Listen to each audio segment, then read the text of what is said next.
तो चलिए आज बनाते हैं चूरमा लड्डू। तो चूरमा लड्डू राजस्थान की फ़ेमस रेसिपी है और ये खाने में बहुत ही स्वादिष्ट लगता है और बहुत ही आसान तरीके से ये बनकर के तैयार हो जाता है और एकदम दानेदार बनता है। इसको आप 8 से 10 दिन तक आराम से रख के खा सकते हैं। तो चलिए रेसिपी शुरू करते हैं।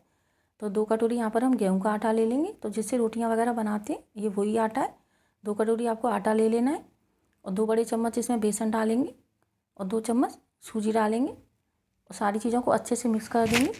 तो लड्डू आजकल कई तरीके से बनाए जा रहे हैं चूरमा के, लेकिन जो असली स्वाद है लड्डू का वो जब हम पारंपरिक तरीके से बनाते हैं तभी आता है, जो चूरमे के लड्डू का असली टेस्ट होता है। तो इसलिए आप एक बार इस तरीके से लड्डू ज़रूर बना के देखिएगा। जो लड्डू हैं आपके वो कितने स्वादिष्ट बनेंगे। सारी चीज़ों को अच्छे से हाथों से मिक्स कर लेंगे और जब आटा हमारा अच्छे से मिक्स हो जाएगा तो इसके बाद इसमें मोइन लगाएंगे। तो मोइन के लिए घी का ही इस्तेमाल करेंगे। चूरमा का जो लड्डू है वो घी से ही तैयार किया जाता है, घी में ही फ्राई करते हैं और घी का ही मोइन लगाते हैं। तो यहाँ पर थोड़ा थोड़ा करके घी डाल लेंगे। तो मोइन आपका परफेक्ट लगना बहुत ज़रूरी है। जब आप मोइन अच्छे से लगा लेंगे तभी जो आपकी बाटी है वो एकदम क्रिस्पी सिक करके तैयार होगी। अगर मोइन आप ठीक से नहीं लगाएंगे तो जो आपकी बाटी है वो एकदम सॉफ्ट हो जाएगी। तो थोड़ा थोड़ा घी डाल के अच्छे से मिक्स कर लेंगे और इसका लड्डू जैसा बना के देखेंगे। तो अगर आपका लड्डू आसानी से बंध जाए तो समझिए कि जो आपने मोइन डाला है इसमें वो एकदम परफेक्ट है। और जो घी डालेंगे उसको हल्का सा गुनगुना कर लेंगे, ज़्यादा गर्म नहीं करेंगे, बिल्कुल हल्का सा ही गुनगुना करेंगे और थोड़ा थोड़ा पानी डालते हुए इसका सख्त सा आटा लगा के तैयार करेंगे। तो आटा आपको इसका सख्त लगाना है, सॉफ्ट नहीं रखना है। जब आप सख्त आटा लगाएंगे तो जो आपकी बाटी है वो एकदम बढ़िया सिकेगी और जल्दी सिक जाएगी। तो आटा लगा के तैयार करेंगे तो इसलिए पानी थोड़ा थोड़ा करके डालिएगा, एक साथ ज़्यादा पानी मत डालिएगा और इस तरीके से आटे को मलते जाइएगा। तो आटे को ज़्यादा मलेंगे भी नहीं। तो इस तरीके से आटे को तैयार कर लेंगे। जब आटा हमारा तैयार हो जाएगा तो इसको ढक कर के करीब 10 से 15 मिनट के लिए छोड़ देंगे, जिससे कि जो आटा है वो अच्छे से सेट हो जाएगा। तो जो आटा था हमारा वो सेट हो गया है। इसको करीब 15 मिनट हो गए थे। तो 10 से 15 मिनट में जो आटा है आपका वो आराम से सेट हो जाएगा। जब हमारा आटा अच्छे से सेट हो जाएगा तो इसके बाद इसको थोड़ा सा और मल लेंगे। तो ज़्यादा नहीं मलेंगे, बिल्कुल हल्का सा ही मलेंगे और मलने के बाद इससे गोल गोल बाटी या मुठिया बना के तैयार कर लेंगे। तो जो भी आपको आसान लगे वो आप बना के तैयार कर लीजिए और उसके बाद इनको फ्राई करेंगे।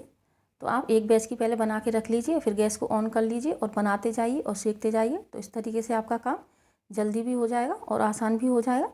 तो चूरमा लड्डू बनाने में समय भी ज़्यादा नहीं लगता है और 2 कटोरी जो मैंने आटा लिया था उससे मेरे काफ़ी सारे लड्डू बन के तैयार हो गए थे। तो इस तरीके से या तो आप मुठिया बना के तैयार कर लें या बाटियाँ बना के तैयार कर लें। तो इस तरीके से थोड़ा मोटा मोटा बनाएंगे तभी जो बाटी है या मुठिया है आपकी अच्छी सिकेगी और लड्डू भी आपका बढ़िया बन के तैयार होगा। तो लड्डू कई तरीके से बनाए जाते हैं, लेकिन जो पारंपरिक तरीका होता है लड्डू बनाने का, असली स्वाद तभी आता है जब हम पारंपरिक तरीके से बनाते हैं। तो इसमें थोड़ा घी तो ज़्यादा लगता है लेकिन स्वाद बिल्कुल असली चूरमे वाला आता है। इसके बाद गैस पर कढ़ाई गर्म करने रखेंगे और यहाँ पर देसी घी रखेंगे। तो मैंने घी भी यहाँ पर ज़्यादा नहीं लिया, इतना ज़्यादा घी भी नहीं इसमें लगता है। और घी को गर्म कर लेंगे। तो घी एकदम से ज़्यादा गर्म नहीं करेंगे, मीडियम टेम्परेचर पर रहेगी और इनको सेकने के लिए डाल देंगे। तो एक साथ में थोड़े से घी में ये काफ़ी सारी सिक्के तैयार हो जाती हैं। और गैस की फ्लेम को लो टू मीडियम रखेंगे, तेज़ नहीं करेंगे, बिल्कुल लो टू मीडियम फ्लेम पर सेकेंगे जिससे कि अंदर तक अच्छे से सिक जाए और एकदम से क्रिस्पी सिकेंगे। तो जो लड्डू हैं वो बिल्कुल भी कच्चे नहीं लगेंगे आपको और एकदम दानेदार बन करके तैयार होंगे। तो अलटते पलटते हुए अच्छा सा कलर आने तक आपको इनको सेक लेना है। तो इतने ही घी में मेरी सारी जो बाटी और मुठियाँ थी वो सिक गई थी। तो आप समझ सकती हैं कि घी भी इतना ज़्यादा इसमें नहीं लगता है और मोइन के लिए भी थोड़ा सा ही घी हमने डाला था। तो एक बैच की मैंने निकाल ली और जब तक एक बैच सिके तो दूसरे बैच की बना के तैयार कर लेंगे। तो दूसरे बैच को भी फ्राई करने के लिए डाल देंगे और लो टू मीडियम फ्लेम पर लगातार चलाते हुए पका लेंगे। चारों तरफ से अच्छे से अलटते पलटते जाएंगे तो जिससे कि कहीं से कच्ची ना रहे, चारों तरफ से अच्छे से सिक जाए। तो अब मैं दूसरे बैच की डाल रही हूँ। तो एक साथ में काफ़ी सारी डल जाती है क्योंकि इसका जो आटा हम लगाते हैं वो सख्त लगाते हैं, तो ये आपस में चिपकती भी नहीं है। और सारी जो बाटी थी मैंने सेक ली है। सेकने के बाद इनको तोड़ लेंगे, तोड़ने के बाद इनको हल्का सा ठंडा कर लेंगे। तो जब पीसेंगे तो ठंडा करके ही पीसेंगे, गरम गरम नहीं पीसेंगे। तो ये ठंडी हो चुकी हैं। इसके बाद इनको मिक्सी के जार में डालेंगे और पीस के तैयार कर लेंगे। तो अभी बाटी आपको थोड़ी कम लग रही है लेकिन जो लड्डू थे वो बहुत सारे बन के तैयार होंगे क्योंकि इसमें हम मीठा भी डालेंगे।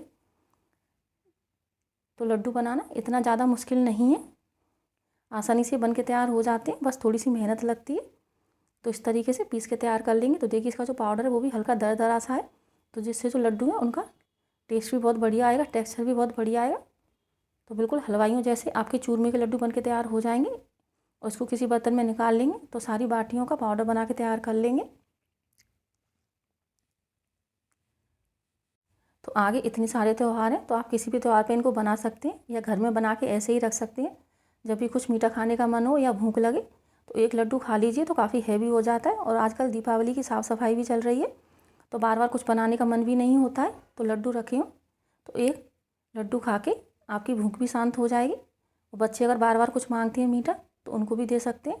तो एक कटोरी यहाँ पर चीनी ले लेंगे, 2 से 3 हरी इलायची डालेंगे और इसका पाउडर बना के तैयार कर लेंगे। तो हरी इलायची का फ्लेवर इसमें बहुत बढ़िया आता है। अगर आपके पास पाउडर है तो आप पाउडर भी डाल सकते हैं, और अगर ताज़ा इलायची है हरी वाली तो वही डालिएगा, उसका जो टेस्ट है वो ज़्यादा अच्छा आता है इनके अंदर।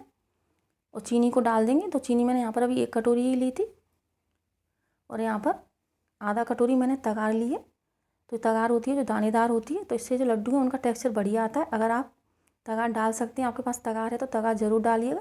अगर तगार नहीं है तो आप चीनी की मात्रा थोड़ी सी बढ़ा सकते हैं, लेकिन इन लड्डुओं के अंदर तगार थोड़ी सी ज़रूर डाली जाती है जिससे कि जो लड्डू हैं वो दानेदार हों। तो मैंने यहाँ पर थोड़े से ड्राई फ्रूट्स ले लिए भून करके। तो मैंने यहाँ पर काजू, बादाम, किशमिश और सूखे वाले नारियल को ग्रेट करके लिया है। तो इनको मैंने हल्का सा फ्राई कर लिया था।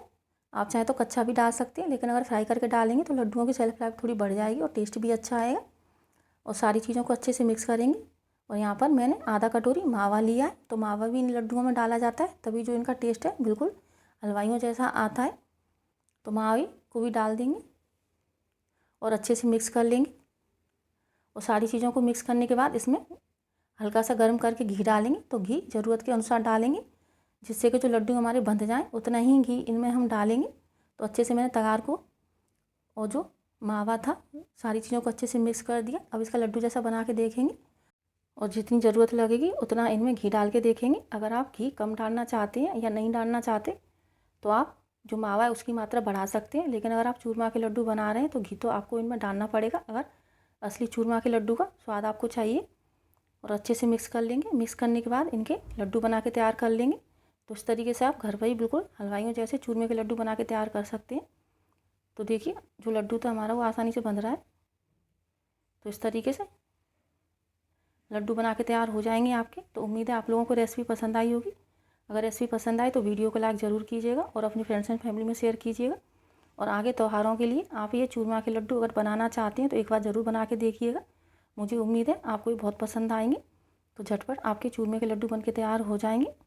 और नई नई रेसिपियाँ देखने के लिए चैनल को सब्सक्राइब कीजिएगा। आगे फिर मिलेंगे किसी नई रेसिपी के साथ, तब तक के लिए नमस्कार।